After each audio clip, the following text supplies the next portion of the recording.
y en este caso la idea era acercar experiencias comunitarias actuales que estén teniendo que lidiar con la circunstancia de la pandemia, ¿no? Con las consecuencias que tiene la pandemia.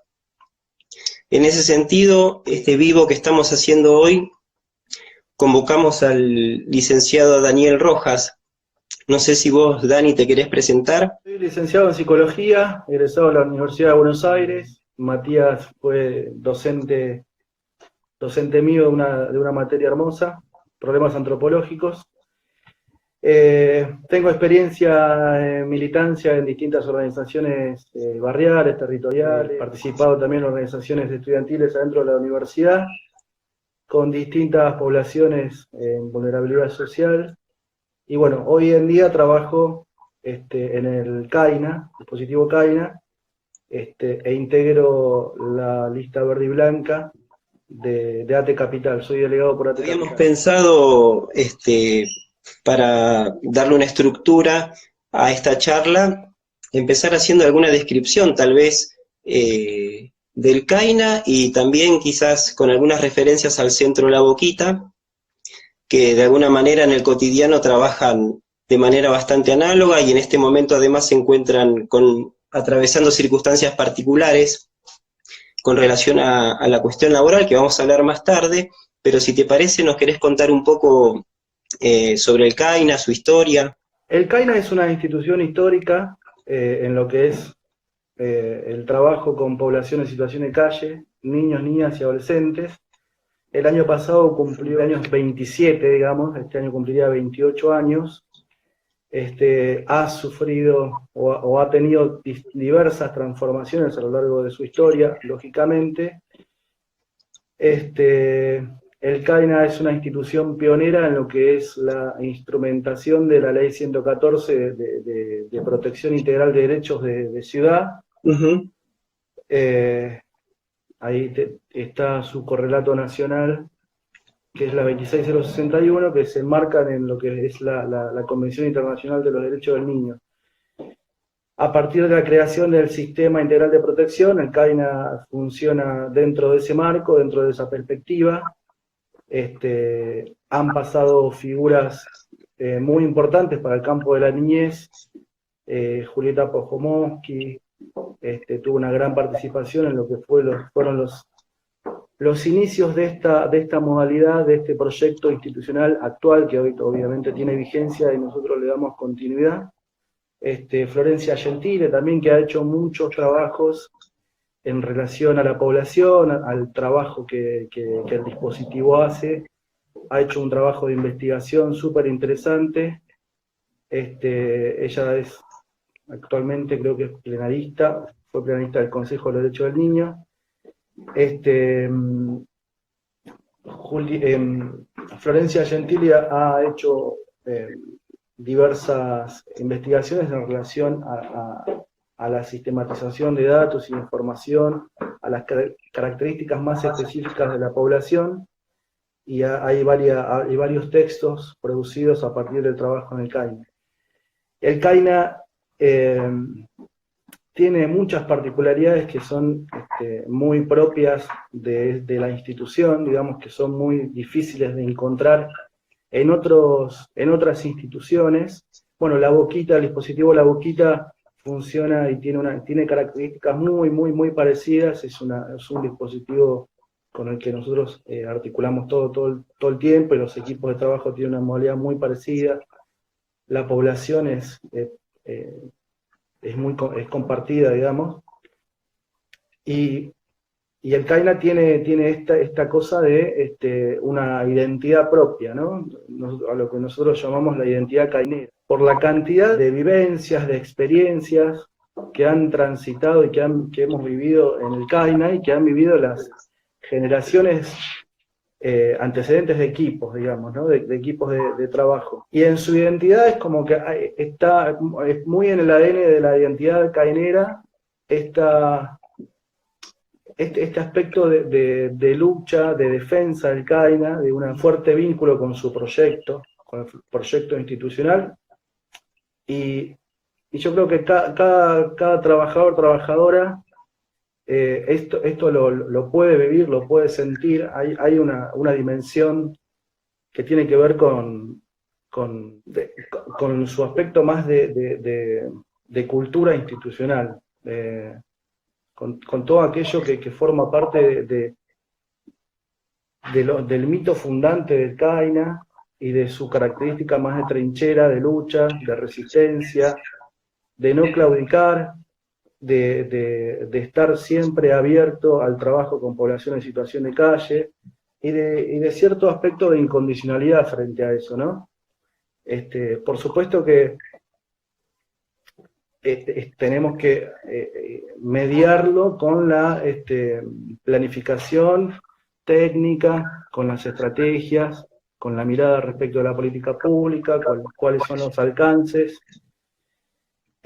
por dónde tenemos que ir para instalar tal o cual debate en el sistema público, en el sistema de la política social pública. Obviamente que eso está muy presente, y también está presente fuertemente la cuestión de la defensa del CAINA, ¿no? La defensa del CAINA como un lugar de los pibes, para los pibes y pibas en situación de calle, y que en la actualidad contiene toda esa historia, y se vive adentro del CAINA eso, y se transmite, y es así como lo transitamos quienes nos sentimos caineros y caineras, digamos, ¿no? Bueno, hoy estamos en una situación súper compleja. El dispositivo, la boquita tiene un aspecto muy, muy parecido, como decía antes. El CAINA es un dispositivo centro de día, ¿no? Habitualmente es un dispositivo centro de día. Históricamente estuvo en la calle Paseo Colón, ahí en San Telmo, muy cerquita del Parque de Sama, muy pegadito a lo que es el edificio Isauro Arancibia, que también es un edificio histórico de trabajo con población en situación de calle, más del ámbito educativo de Isauro Arancibia, pero también es una trinchera. Sí, tiene identidad propia, al igual que el CAINA, digamos. Sí, hay una fuerte identidad, hay una fuerte defensa. Quizás sea difícil pensar la sobrevivencia, la supervivencia de estos dispositivos con esta perspectiva de abordaje integral y de restitución de derechos y de tanto compromiso, si no es sostenida por una identidad fuerte, por una apropiación fuerte, por una defensa acérrima de los principios esenciales que tienen que ver sobre todo con la humanidad, ¿no? Sí, lo que vos nombrabas antes, también para darte un poco de soga y que te tomes un mate, dije identidad de alguna manera propia en términos de que no se la puede clasificar en una línea general de una institución que labura con niñez y adolescencia, sin más. En el caso del Isauro, una institución educativa, sin más. O sea, tiene que generar alguna singularidad, y me parece que está dada de alguna manera por lo que vos venías enumerando hace unos minutos, que tiene que ver con identificarse con el proyecto, con la cultura institucional, con denominarse cainero, cainera, y también con un interés, por otro lado, por lo que ocurre en política pública, por lo que ocurre con la perspectiva de restitución de derechos. O sea, pareciera ser que el lugar genera eso y también atrae y convoca a la gente que quiere volcar su compromiso de esa manera laburando en el Estado. Totalmente. Sí, hay algo que tiene que ver con las características propias de la población en situación de calle, que, bueno, es una población muy, muy, muy particular, súper interesante para trabajar. Sobre todo, yo creo que hay una fuente de aprendizaje súper enriquecedora, digamos, ¿no? Tanto para el aspecto más profesional, si se quiere, como para el aspecto humano, social, de vincular, digamos. Uno aprende todo el tiempo porque hay la particularidad de la no estructura en algún punto, ¿no? Que a veces es como que presenta algunas dificultades, pero por lo general, digo, esto de no mirar el mundo ni las relaciones desde el punto de vista de la clase media, ¿no? De todas aquellas cuestiones que nos han incorporado que forman parte de un sentido común que inunda todos los espacios de la vida cotidiana. Bueno, en la población en situación de calle yo creo que se abren otros sentidos nuevos en forma de resistencia, de rebeldía sobre todo, que se expresan tanto en palabras, en gestos y en acciones, y también, lógicamente, a través de situaciones de padecimiento, ¿no? De distintos tipos de padecimiento. Contaba un poco esto de que el CAINA es un centro de día, en realidad es una sigla que significa Centro de Atención Integral a la Niñez y a la Adolescencia.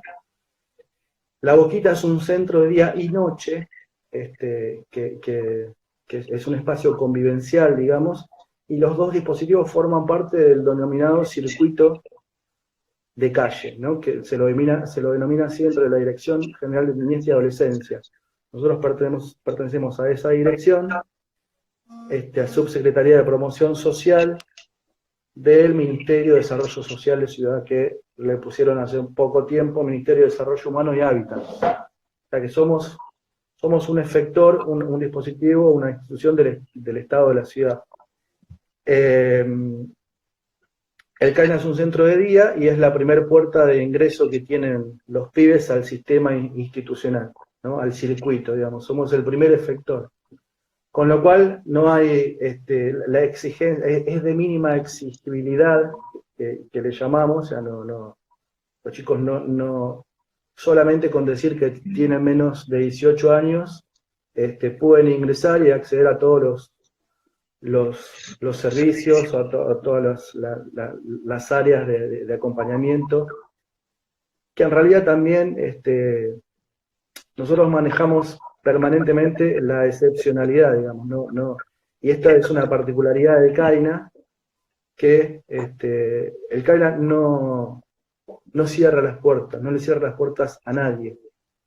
El CAINA por eso tiene una función y un vínculo para con la población en situación de calle en general, digamos, ¿no? Porque hay poblaciones, imagínate, es una institución de 27 años, hay varias generaciones que pasaron por el CAINA que están en situación de calle.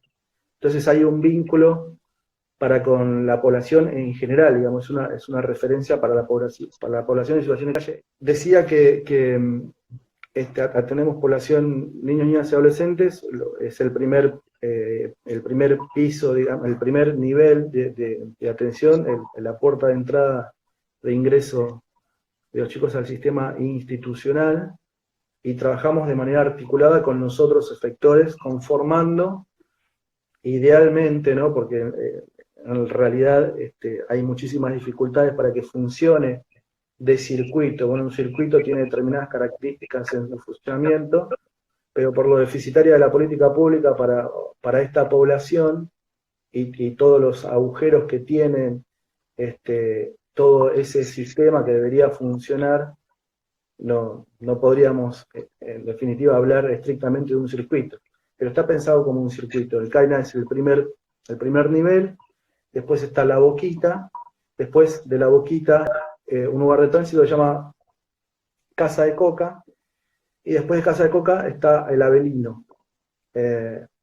Después hay una serie de hogares con los que se articula permanentemente, porque la idea justamente es, entre todos estos efectores articulados, ¿no?, intentar lograr la reversión de la situación de calle. Sí, es uno de los circuitos posibles, o sea, para comenzar a trabajar.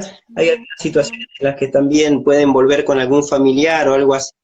Sí, lo primero que nosotros hacemos desde la perspectiva de restitución y promoción de derechos, lógicamente, que tiene que ver con intentar revincular a niños, niñas o adolescentes con su núcleo familiar, ¿no? Ahí tenemos la complejidad de que un pibe que está en situación de calle, bueno, llega a esa situación después de haber roto todos sus lazos y vínculos con ese vínculo primario,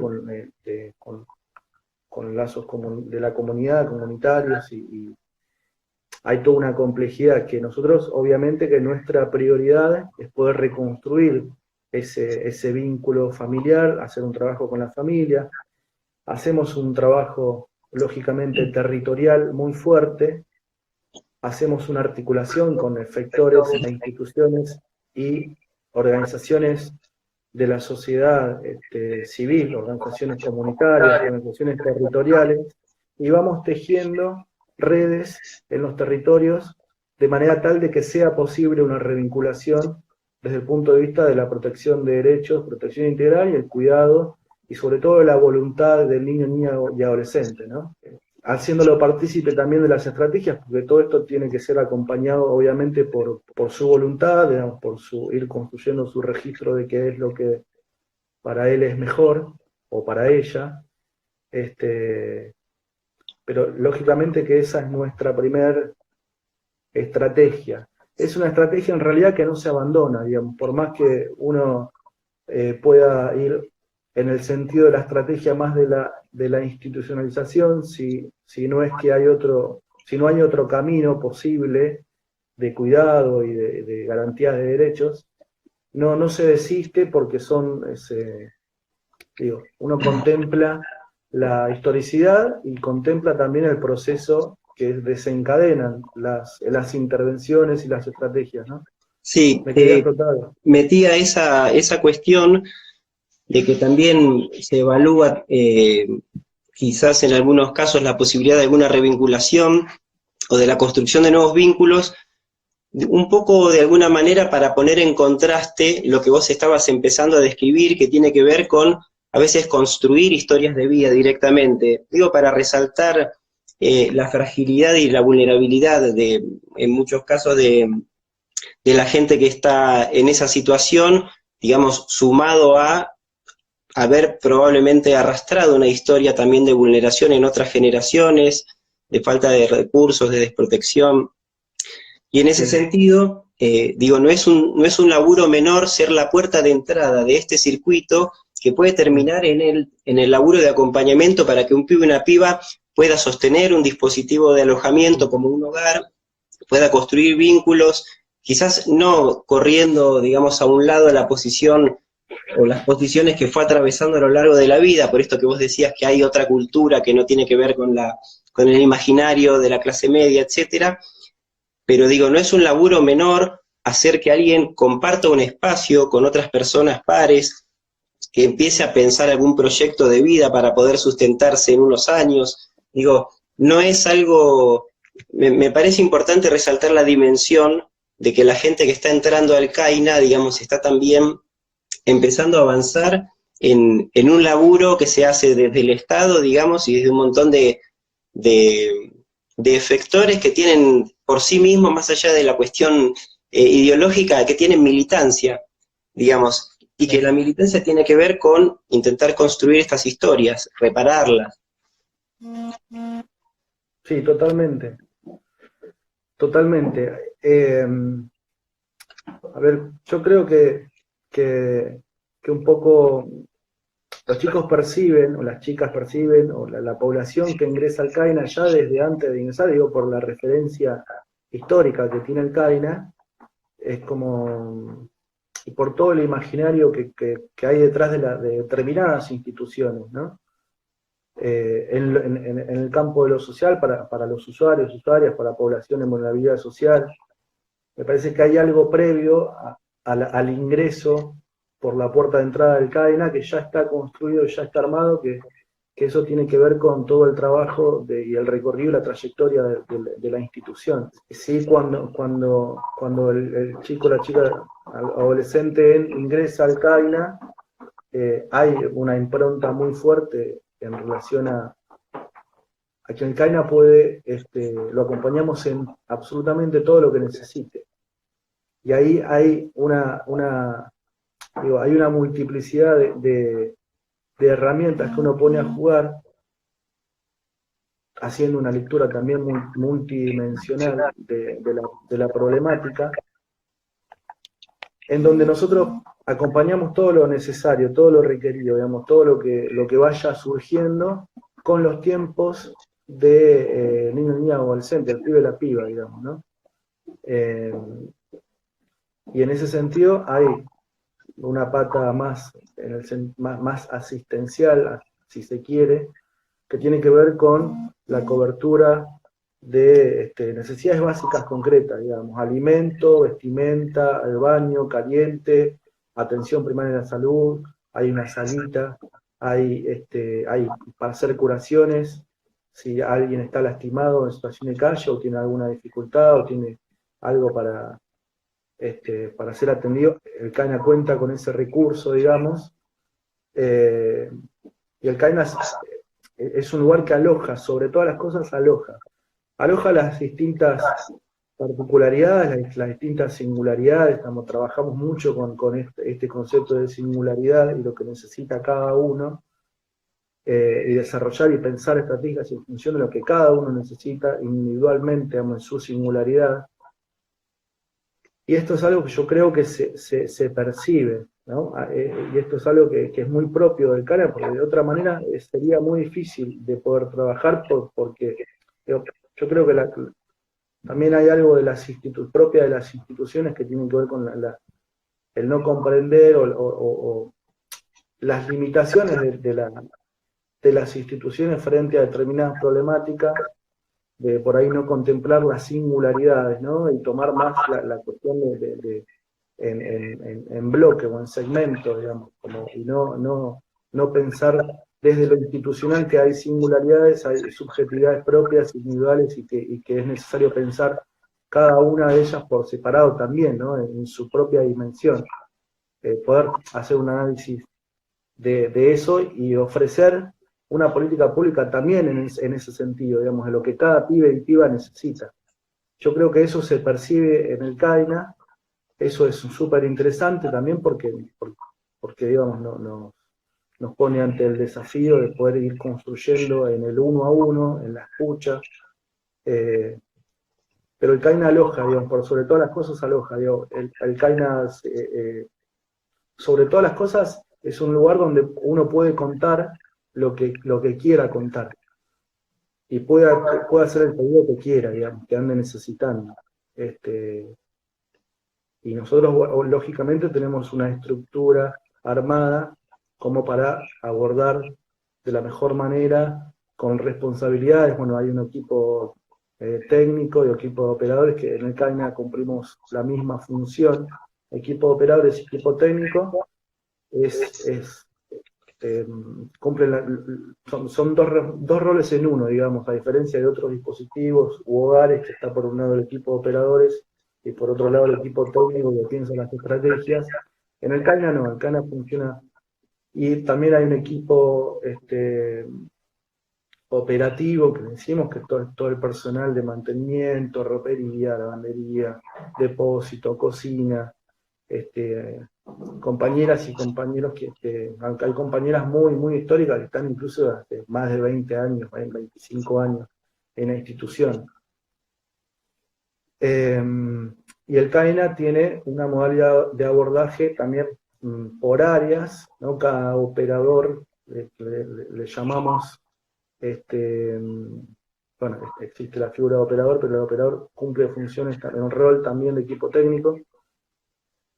Tenemos segmentado por áreas, tenemos el área de salud, el área de identidad, el área de educación, el área de autovalimiento para los pibes y las pibas que están próximos a cumplir 18 años, y bueno, ya es como que van dejando de venir al CAN o ya no tienen la misma posibilidad de entrar y hacer uso de la misma manera del CAINA que un pibe que tiene 15 años, porque ya tiene 18, entonces tratamos de generar un encuadre diferencial y un acompañamiento más asistido para lograr un egreso de la mejor manera y ir construyendo esas redes que necesitan los pibes para generar algún proceso de autonomía, ¿no? El área de salud, lógicamente que es un área súper importante por la cantidad de afecciones y de situaciones complejas en relación a acciones orgánicas o de consumo. Tenemos una articulación fuerte con el área programática del Hospital Argerich, con el CESAC 15, que tiene un equipo con una humanidad notable, y siempre brindándose y brindando las herramientas, que es el CESAC 15 está ahí justito enfrente de la Plaza Orrego, está muy cerquita del CAINA. Nosotros ahora, el CAINA funciona en Balcarce, entre Cochabamba y San Juan. También tenemos articulación con el CESAC 41, con el CESAC 9, pero sobre todo con el CESAC 15, que depende del Hospital Argerich. Y también vamos construyendo redes de articulación, lógicamente, ¿no? Con el Hospital Elizalde, hay un acompañamiento directo, ¿no? Nosotros hacemos un trabajo adentro del CAINA y un trabajo por fuera del CAINA, con todos los pibes y las pibas que requieren un acompañamiento, ya sea en salud, ya sea en escolaridad, intentando reescolarizar a los pibes y a las pibas, que podamos construir ese registro de la necesidad de estar en una escuela, y articulamos con todo ese sistema educativo, también que a veces recurrimos a instituciones que tienen formatos que son receptibles para esta población, con horarios diferenciales, con docentes que entienden la problemática, que son programas que están pensados para población en vulnerabilidad social, como por ejemplo el Isauro Arancibia, ¿no? que tiene bastante flexibilidad y tiene una lógica muy de entender la problemática y muy de ofrecer propuestas educativas que sean acordes, ¿no? Para ir trabajando un poco la reescolarización progresiva, como para hacer procesos de nivelación y así pasar al sistema educativo más formal, si se quiere, o más de primaria y secundaria y demás. Todos esos acompañamientos los hacemos. Y una cosa que me estaba olvidando, adentro del CAINA funciona el programa Puentes Escolares, que forma parte del Ministerio de Educación, con compañeras y compañeros que también tienen distintas propuestas que son adaptadas a las particularidades de la población, en formato de talleres de música, talleres lúdico-recreativos, no todo el tiempo esta cosa de exigibilidad respecto del encuadre más escolar tradicional, ¿no?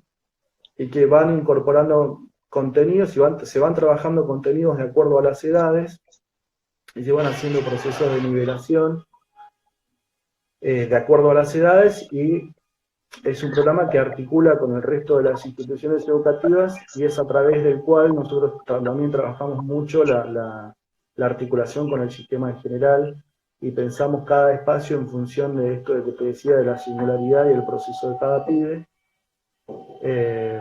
Y también, bueno, hay esto que te decía, de cada área tiene un responsable, una responsable, una compañera, un compañero que es el encargado de articular, ¿no? y de llevar adelante todo lo relativo a ese área. Bueno, lo educativo, lo de salud, lo de identidad, lo de autovalimiento, lo de judicial, porque es una pata también fuerte, todo el acompañamiento que hacemos para el sistema penal juvenil,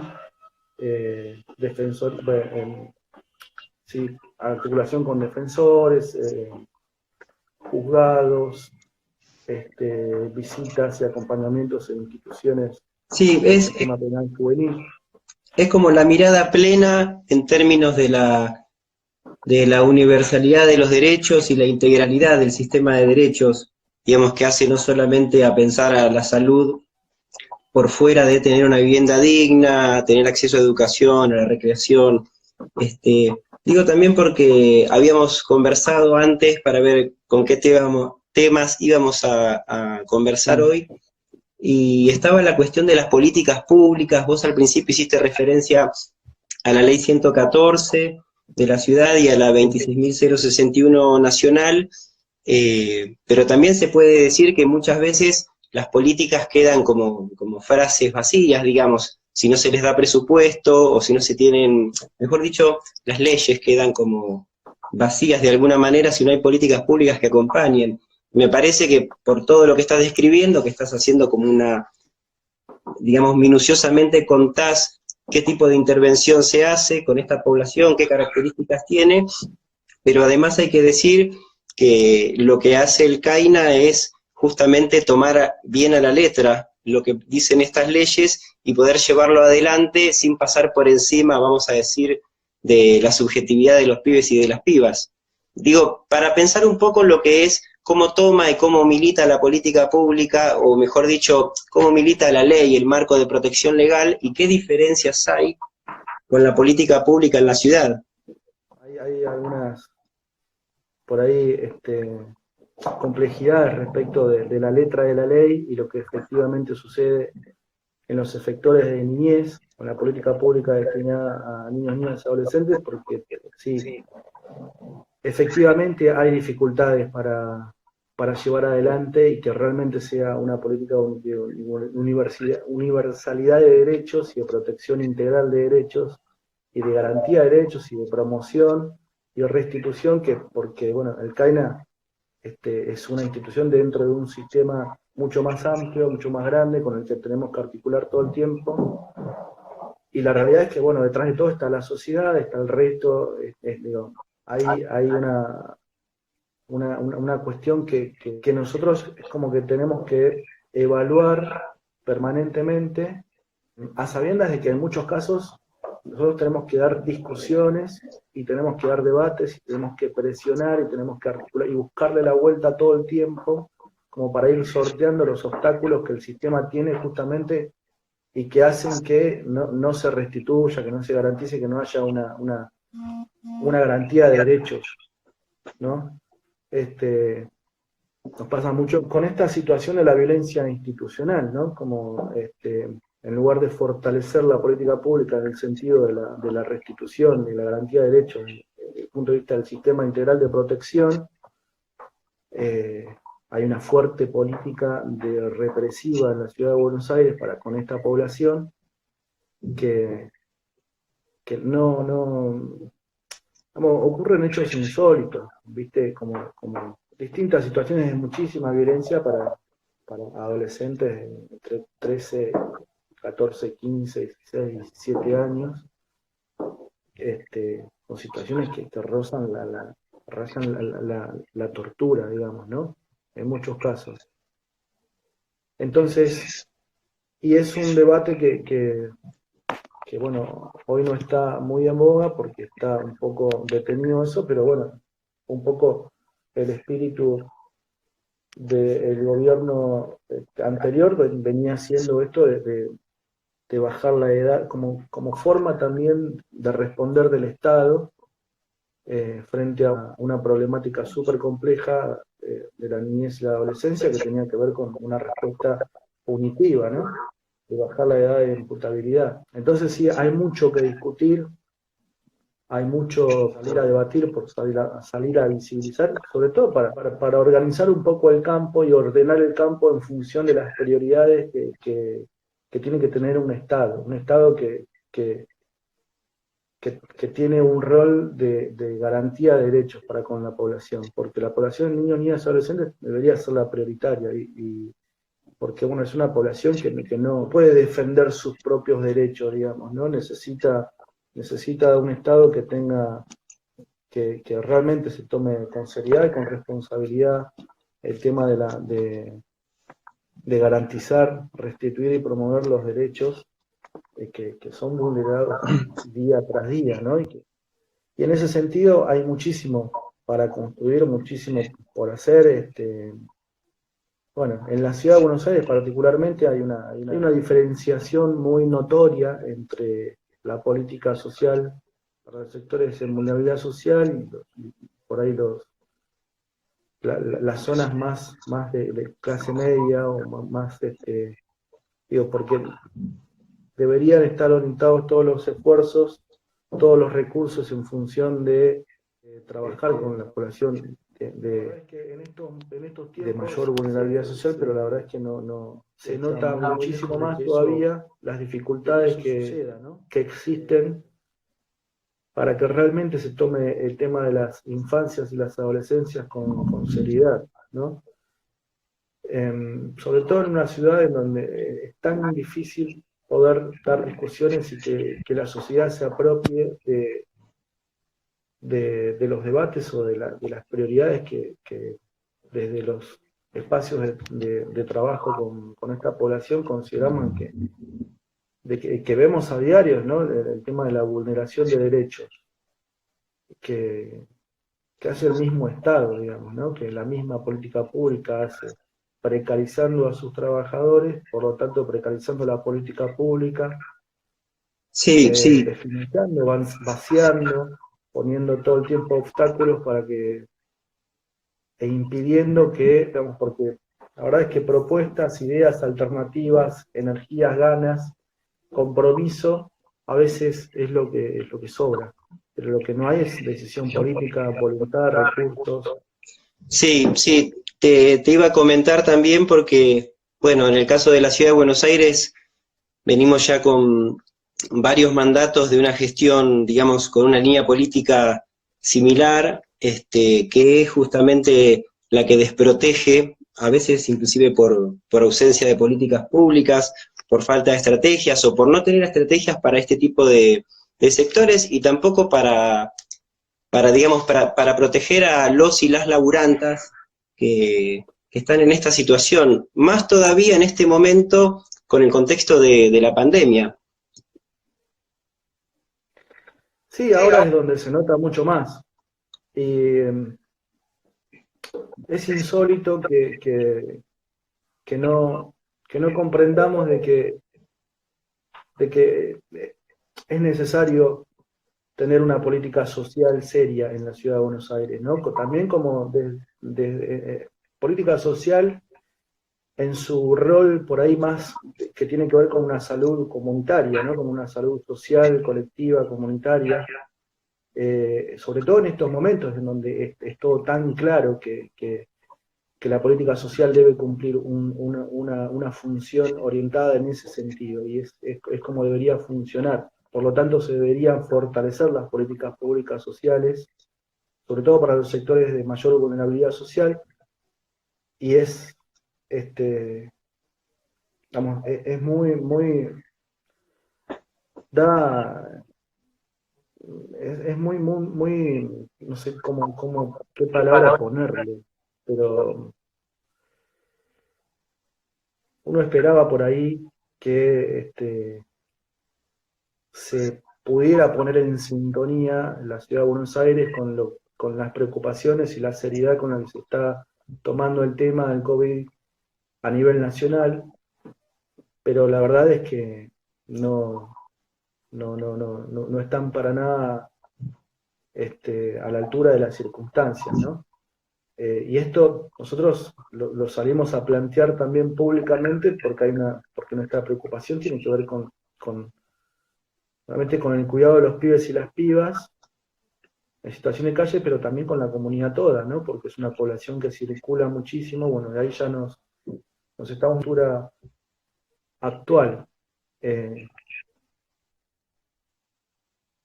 Pero bueno, yo creo que el rol del Ministerio de Desarrollo Humano y Hábitat viene siendo de perpetuar una desigualdad social entre la zona sur de la ciudad de Buenos Aires y la zona norte, digamos, hay muchas áreas que dependen, muchas otras subsecretarías y otras políticas públicas orientadas a otro tipo de población, también en vulnerabilidad social, pero en todas las áreas está a las claras que son políticas de fachada totalmente, ¿no? Que no hay planes estratégicos que piensen una política integral de restitución de derechos, de promoción, no, porque no hay recursos. Sin embargo, y paradójicamente, el Ministerio de Desarrollo Humano y Hábitat ha servido de trampolín para las principales figuras de Cambiemos, ¿no? Como Vidal, Stanley, bueno, es como muy, muy irónico, Sí, ¿no? y además es uno de los ministerios que tiene la mayor cantidad de laburantes en precarización, con contratos precarios, Digo, eso con también sueldos. para sumarlo como lectura a todo lo que venís contando del laburo que se hace y a veces con qué descuido por parte de quien se espera en realidad protección. Digo, hablando de la presencia o ausencia del Estado. Sí, hay toda una definición, me parece, que tiene que ver un poco con las características, y ahí podemos llegar a tener algunos puntos a pensar en la ciudad de Buenos Aires, que a mí me parece que nos debemos los profesionales, trabajadores, las organizaciones sociales, sindicales, los actores diversos, que hay un desafío enorme en la ciudad de Buenos Aires que tiene que ver con la discusión del sentido común, con el repensar distintas estrategias, con repensar diversas estrategias también, y por ahí correrse un poco de la, de la forma o los modos de llevar adelante una cultura política que evidentemente no está dando resultados. Entonces, me parece que estamos ante la necesidad de repensar nuevas formas de llevar adelante discusiones, de elaborar estrategias comunicacionales, políticas, eh, territoriales, de cómo encaramos también un poco todos los tópicos de interés y por dónde tenemos que acercarnos eh, a los porteños y las porteñas, digamos, a la comunidad de la ciudad de Buenos Aires, a la sociedad de la ciudad de Buenos Aires, porque digamos, la situación de la población en la zona sur de la ciudad de Buenos Aires, o sea, de las villas de la ciudad de Buenos Aires, las barriadas de la ciudad de Buenos Aires, es tremenda, digamos, no, y no vemos que eso tenga expectativas de poder revertirse, ¿no? Y bueno, nosotros que trabajamos con población en situación de calle, es como que no nos perdemos de vista cómo es eh, cómo es la cotidianidad de una familia que está hipergolpeada, que ha padecido la ausencia del Estado sistemáticamente y que ha sido violentada por la sociedad en un sentido simbólico, material, institucional, muy fuerte, y que después eso, lógicamente, que es muy difícil de revertir, muy, muy difícil de revertir. Tani, Entonces es necesario poder replantearlo. Sí. sí, no, perdóname, creo que nos quedan, no sé si 5 o 10 minutos, algo así. Ah, Este, perdón. no, no, Se nos está fue la bien. hora y no hablamos ¿Cómo? bueno, que se No, nos fue la hora y nos quedamos. sí, no, está bien igual. Yo creo que tocamos bastante los puntos que habíamos pensado, que pensamos previamente. Tal vez, no sé si querés hacer referencia, bueno, que el lunes laburantes del CAINA y de La Boquita sacaron un comunicado. Digo, creo que hemos tocado esos temas de alguna manera, pero quizás quieras aprovechar y hacer alguna referencia. Sí, en este contexto de emergencia sanitaria, de pandemia, existe una gran preocupación por parte de los equipos, de los dispositivos del circuito de calle, como también del resto de los sectores que componen la Subsecretaría de Promoción Social y del Ministerio también, porque en realidad todo el Ministerio está colapsado, la política pública social, como te decía antes, es totalmente insuficiente, y en estos momentos es como que se ve muchísimo la falta de seriedad con la que se llevan adelante las políticas sociales. En todos los dispositivos convivenciales hay dificultades, porque, bueno, la pandemia implica, o sea, el sistema de licencias por las poblaciones de riesgo implica que muchas de las plantas de trabajadores y trabajadoras se hayan reducido a la mitad, a la tercera parte, como es el caso del CAINA, que quedamos reducidos a nuestra tercera parte, y tenemos un ministerio que no tiene decisión, no tiene voluntad, no tiene, tiene una responsabilidad, entonces no está dando respuestas de ningún tipo. Las respuestas son muy parciales, que empiezan a aparecer respuestas de manera muy parcial, de manera muy desorganizada. Entonces nuestra preocupación tiene que ver con el hecho de poder generar un circuito o un sistema que pueda dar respuestas a esta población en situación de calle y que pueda garantizar realmente la cuarentena, una población que es muy difícil de abordar por la cantidad de problemáticas y las complejidades de esa problemática. Entonces nosotros tenemos la necesidad de poder también visibilizarlo y poder dar a conocer al conjunto de la sociedad de que no podemos, si no podemos garantizar la cuarentena de los pibes en situación de calle, estamos en riesgo no solamente los pibes en situación de calle, sino que el conjunto de la sociedad. Y esto lo tenemos que tomar con la seriedad que requiere, digamos, ¿no? También un poco, por eso no nos podemos quedar con, sin intervenir en esta difícil etapa que nos toca atravesar como sociedad. Por eso es que salimos a visibilizar, salimos con una propuesta también, con distintas propuestas que hemos ido acercando a la Dirección General de Niñez y Adolescencia, por distintas vías, de distintas maneras. Nosotros formamos parte de la Junta Interna de Promoción Social y desde ahí también se han hecho múltiples planteos, múltiples reuniones, también en articulación con el Consejo Directivo de ATE Capital, que nos acompaña y nos brinda obviamente todo su respaldo y todas las herramientas que tienen a disposición para poder ejercer la presión necesaria para que se nos escuche y para que realmente se tome el tema con la seriedad que requiere. Y en función de eso, lógicamente que pedimos un plan integral de abordaje para esta población que implique la apertura de nuevos dispositivos, la articulación con el sistema de salud, la generación de protocolos que sean acordes, serios, adecuados a las necesidades de cada dispositivo, sobre todo la generación de partidas presupuestarias extraordinarias, porque el Ministerio de Desarrollo Humanitario nos está poniendo un peso de más en una crisis social, no es una crisis social, perdón, rectifico ahí, esperemos no llegar a esa instancia, pero aunque es todo muy incierto realmente, pero una crisis de la política social, ¿no?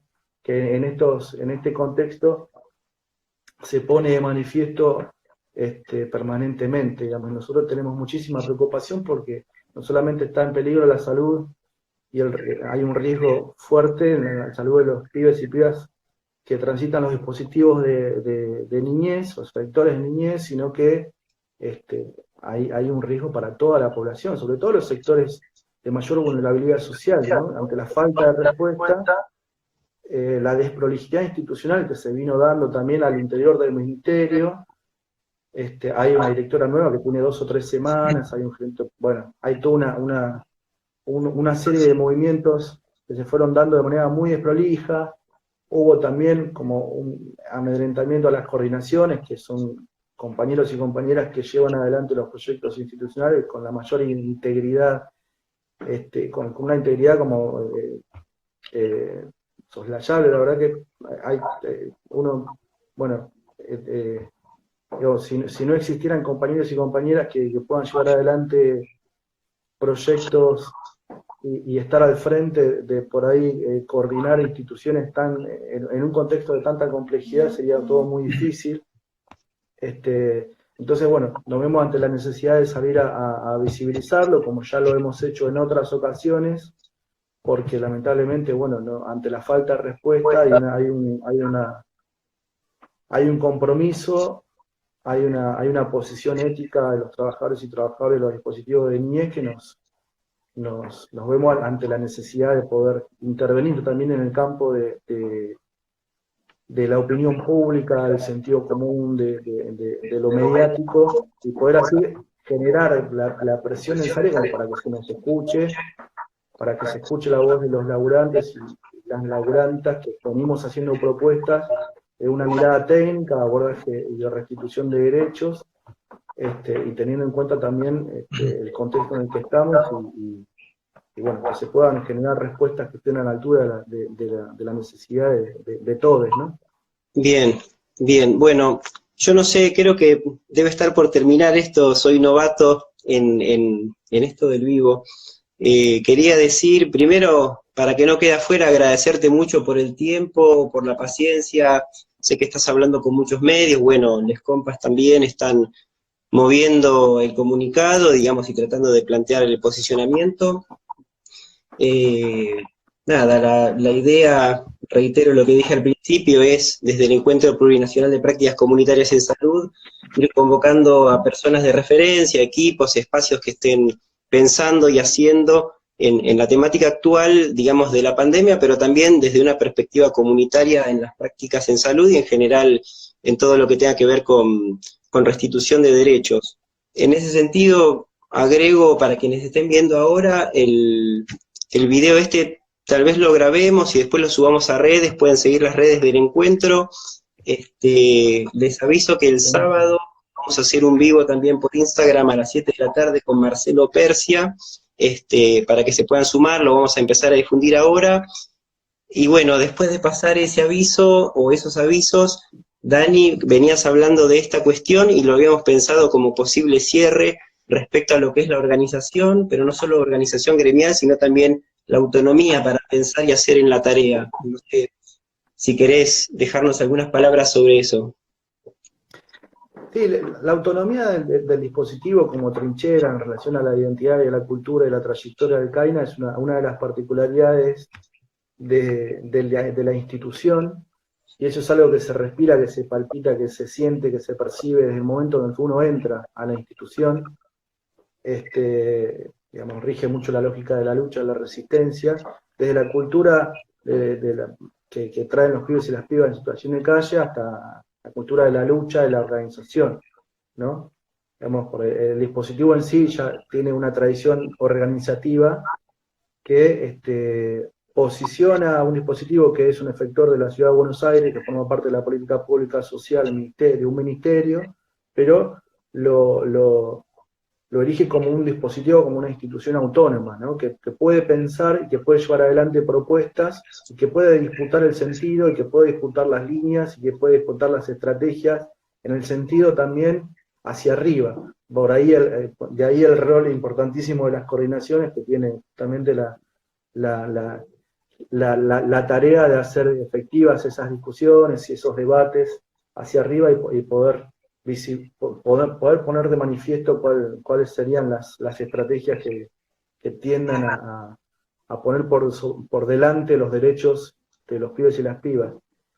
Y en ese sentido nosotros también, para nosotros es muy importante, lógicamente, la organización sindical, la organización gremial como trabajadores y trabajadoras del Estado, que pueden pensar y que pueden proponer y que tienen ideas y que tienen vocación de construir otra política pública, otra política social, que tienen que existir otras prioridades para con el Ministerio de Desarrollo Humano y Hábitat, Ministerio de Desarrollo Social, y que estamos dispuestos también a defender los derechos de las poblaciones con las que trabajamos, y en ese sentido también, lógicamente, nos hacemos carne de la tradición sindical argentina, que es súper rica, digamos, y ha estado siempre a la altura de lo que las distintas etapas han demandado, ¿no?